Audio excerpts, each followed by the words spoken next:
ping, that would indicate a delamination condition. So if you have any concern, if there is a structural problem with a fiberglass airplane, don't hesitate to do a tap test. It's the world's cheapest and easiest test to do. So overstress. Gliders do end up with overstress conditions sometimes. Three different options.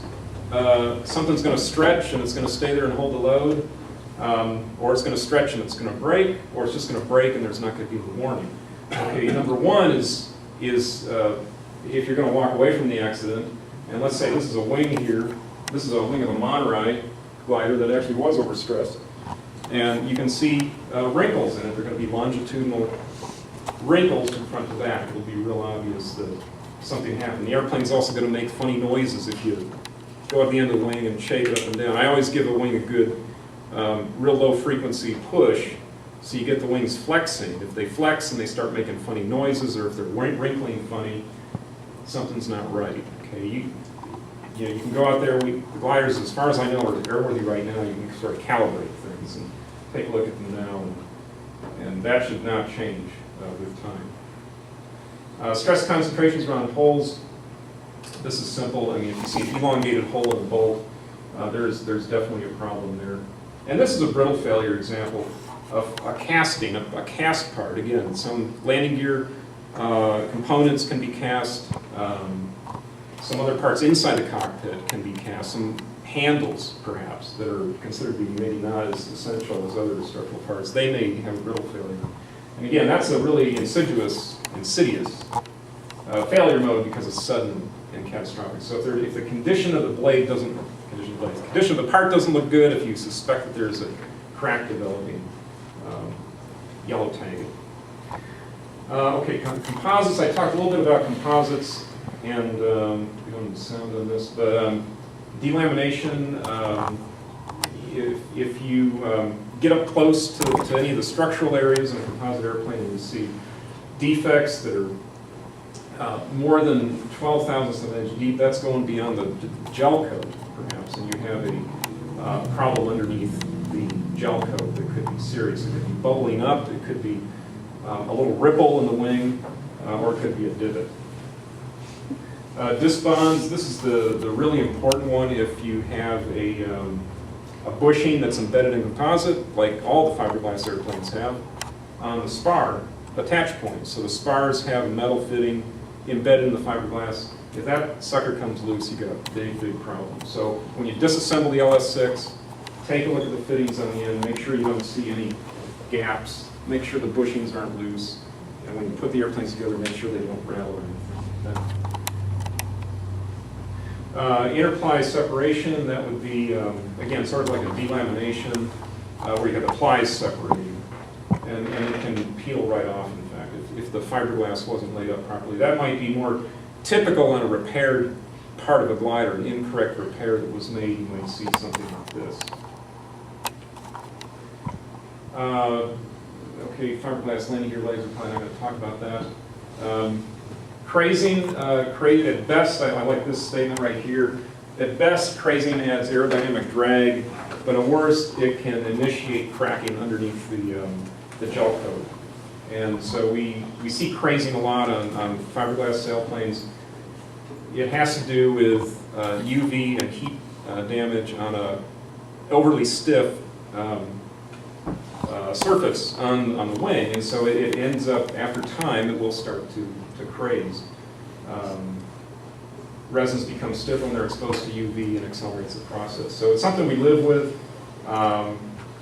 Usually it can be taken care of if it gets serious, but it's not always that much of a problem until it's everywhere, and then you've got a serious problem that's getting deeper, perhaps. Here's an example of just having the end result of craziness is going to rip through the material.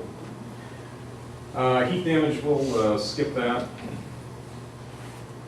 You might also see pinholes on fiberglass that hasn't been cured properly. If the resin didn't soak all the way into the material, there might be pinholes, and that could cause moisture damage. Moisture, again, any areas that are low on the airplane could cause delamination because the moisture gets in and it opens up the bond. Wood structures. We'll just quickly go through this because we have one wood airplane. There's fungus. There's just so many things that go wrong with wood structures. I wonder anybody flies a call air. But anyway,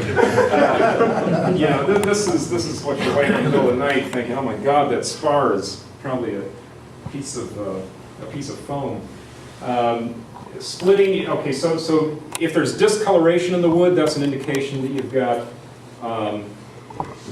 you have this condition. You have a moisture going in through the varnish. Okay, discoloration through varnish, that's really bad. Okay, that's the only thing I want to point out is if you're inspecting a wooden spar and you see a discoloration, something is probably seriously wrong. Fatigue, very important for our aircraft. Our aluminum aircraft, all aluminum is subject to fatigue. We have a lot of aluminum in the club, and anything that gets repeated cyclic loading is going to eventually fatigue. This is a spinner bulkhead for the back of the prop, a place where there's a lot of vibration. Anywhere you have vibration from the engine, where the engine contacts aluminum directly, it's going to be subject to fatigue. Less so for the wings. They end up with a very low cycle of fatigue, and so we're probably not going to see fatigue failures on wings, except for the fact that Blaniks sort of have a limited life, and we have to keep an eye on that. So it is catastrophic. There's no warning of fatigue. It's very important to keep an eye on things that vibrate a lot and may develop these cracks. So places where you see it is where you have, John's got a great story about his aileron on his Cherokee, because the aileron nearly came right off the airplane because the hinge was, the metal had bent back and forth so many times that it was separated. But skins that aren't supported, they can flex a lot, they can develop cracks. Other parts that are subject to high vibration, like the engine compartment and downwind of the prop wash, can be an issue. And then I remember distinctly a member of the New York Glider Club that I was in who took so much pride in his safety wiring ability, except that he safety wired all the bolts backwards. And so they would unscrew. Make sure that the safety wire is on, so if you do lefty-loosey, the safety wire is going to be tight. Okay?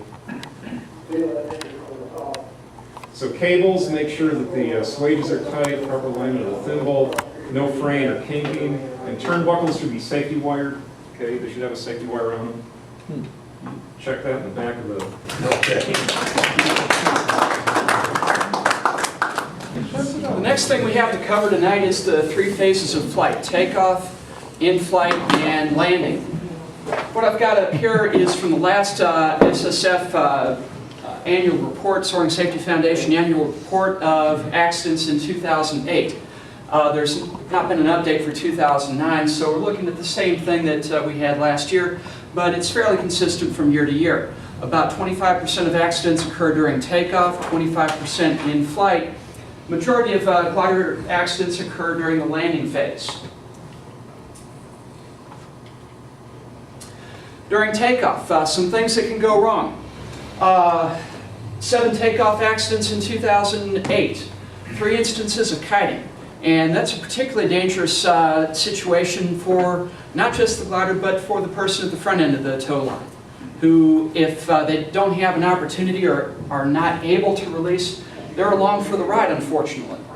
So, causes of kiting, well, number 1, not paying attention, not maintaining good control of the sailplane, loose gear in the cockpit, failure of the pre-flight, uncommanded release, problem with mechanics with the tow release.